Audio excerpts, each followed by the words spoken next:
Salut les gars, j'espère que vous allez tous très bien, content de vous retrouver ce soir. Donc match nul entre le Portugal et la République démocratique du Congo, la RDC, les Fimbu qui ont fait match nul contre le Portugal, 1-1 partout. Est-ce que c'est un problème? Est-ce que Cristiano est un problème pour le Portugal? Est-ce que ça a été faible? De quoi s'attendre du Portugal dans cette Coupe du Monde? Bon, on va parler de tout ça. Alors abonnez-vous, likez, partagez la vidéo, abonnez-vous surtout pour ne pas rater du contenu qui arrive. On va débriefer plein de matchs de la Coupe du Monde, surtout les grosses nations. Attendez-vous des matchs d'Espagne, Brésil, France, Portugal, tout ça. Messi, on va débriefer tout ça. Alors n'hésitez pas à partager aussi, ça m'aide beaucoup. Et on débriefe, on commence. Donc voilà, Portugal qui commence bien, voilà les premiers 5 minutes, Portugal commence bien franchement, voilà, Portugal qui commence avec de l'intensité, qui met de l'intensité, voilà, il fait reculer le Congo, la RDC, tout le monde en arrière, voilà, il se crée beaucoup d'occasions, et jusqu'à ce que, voilà, João Neves marque le but, en but de tête. Bon, je sais pas comment, mais ça me surprend toujours que João Neves, avec sa petite taille là, il fait toujours des beaux buts de tête. Il réussit toujours à dépasser les défenseurs, à sauter plus que les défenseurs et bam, faire le but de la tête. Je sais pas comment, je sais pas si ça me surprend, mais moi en tout cas ça me surprend. C'est comme dire que voilà, Messi fait beaucoup de buts de tête, voilà, mais c'est juste parce que sa taille, ça me surprend que il fait beaucoup de buts de tête. D'ailleurs, ça juste prouve que quand t'es bon de la tête, t'es juste bon de la tête. Peu importe si t'es petit ou t'es grand. Après, bien sûr que si t'es grand, ça va t'aider beaucoup plus. Mais tant que t'es bon de la tête, voilà, tu vas toujours trouver un moyen d'essayer de marquer de la tête. Après, qu'est-ce qui se passe? Après le but de la tête, bon, on a vu Portugal qui commençait à calmer. Vitinha, hop, il prend la balle, au lieu de faire des passes devant, il fait quoi? Passe en arrière, boum.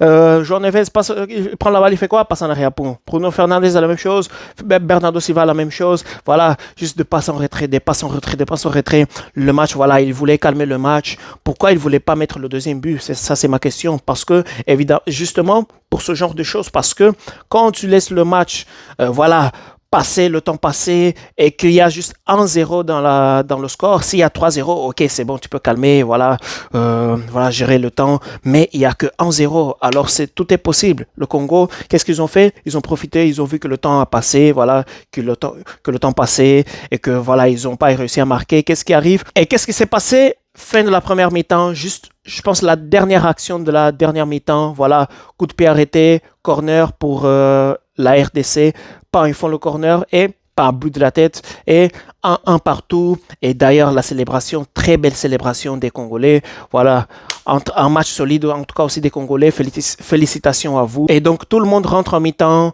Portugal qui s'endort un peu à la fin aussi de la première mi-temps. Et tout le monde va au vestiaire. Ensuite, deuxième mi-temps commence. Voilà, c'est faible quand même. Pour soi-disant l'un des favoris de la Coupe du Monde, c'est faible quand même. C'est faible. Surtout le milieu de terrain, que c'est l'un des meilleurs milieux de terrain de la Coupe du Monde. Moi, je l'ai mis dans les top 3. Mais franchement, chaque fois que je regarde le Portugal, c'est faible. Le milieu de terrain, c'est faible. T'as Vitinha, t'as Bruno Fernandes, t'as João Neves. Mais à chaque fois qu'on les voit, que ce soit dans un Euro, que ce soit dans la Coupe du Monde, que ce soit chaque compétition, il manque toujours quelque chose. Le Portugal, il manque toujours quelque chose. Mais on le met toujours dans les favoris. Est-ce que c'est pas le temps de questionner si vraiment le Portugal vient comme l'un des favoris avec ce qu'ils ont montré maintenant? Parce que moi, je commence à douter parce que c'est faible toujours.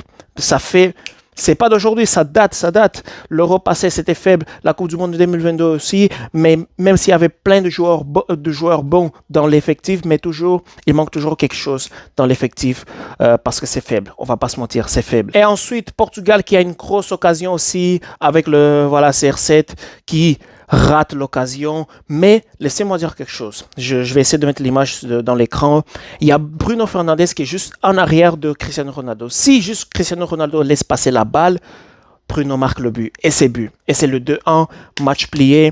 Boum, tout le monde à la maison, 3 points dans la poche. Maintenant, le questionnement. Est-ce que CR7 est un problème pour le Portugal? Moi, je vous dis la vérité. Pour moi, oui. Surtout que je viens de tomber sur ce tweet. Je vais essayer de le montrer aussi à l'écran. J'ai vu on va le lire ici ensemble. Cristiano Ronaldo a désormais disputé 10 matchs consécutifs de tournois majeurs sans marquer pour le Portugal, Coupe du Monde et l'Euro. 10 matchs consécutifs sans marquer. Et devinez, c'était quoi la dernière fois qu'il a marqué? C'était en quoi? Comment? Devinez. en penalty. Voilà, justement, c'était le but contre Ghana. Voilà, il marque en penalty. Sinon, voilà, je ne sais pas quand la dernière fois qu'il a marqué vraiment en but de action de jeu comme ça. Et voilà, ça fait beaucoup. 10 matchs consécutifs sans marquer. T'enchaînes l'Euro, ça veut dire l'Euro 2024, il n'a pas marqué, il a juste fait une assist. Ça commence la Coupe du Monde. Voilà, tout le monde a brillé. Mbappé, Haaland, même Messi, qui a je ne sais pas combien d'années, il a marqué en triplé. Mais Cristiano Ronaldo n'a pas marqué. Écoutez, pour moi, oui, Cristiano est un problème pour le Portugal. Il essaye toujours de forcer. Mais pour moi, c'est le temps d'aller sur le banc. Pour moi, c'est le temps d'aller essayer Gonzalo Ramos.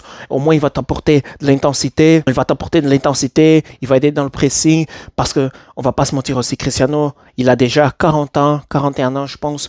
Et voilà, son corps, il n'a plus le même corps qu'avant, même s'il dit dans les entrevues que je me sens bien. Voilà, mon corps, j'ai encore dents jeunes et je peux toujours courir. Mais voilà, c'est un problème pour moi. C'est le temps de toucher le banc. C'est pas irrespectueux envers Cristiano Ronaldo. Cristiano Ronaldo est une légende. Même si on taquine et tout, voilà, rivalité Messi-Ronaldo. Mais voilà, Cristiano est quelqu'un dans le football, c'est pas n'importe qui.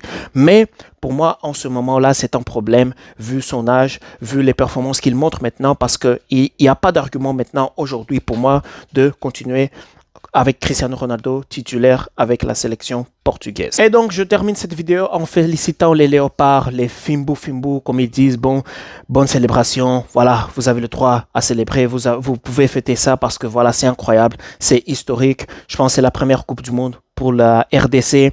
Et ils font un match nul contre le Portugal, soi-disant l'une des favorites. Bon, en tout cas, félicitations à vous.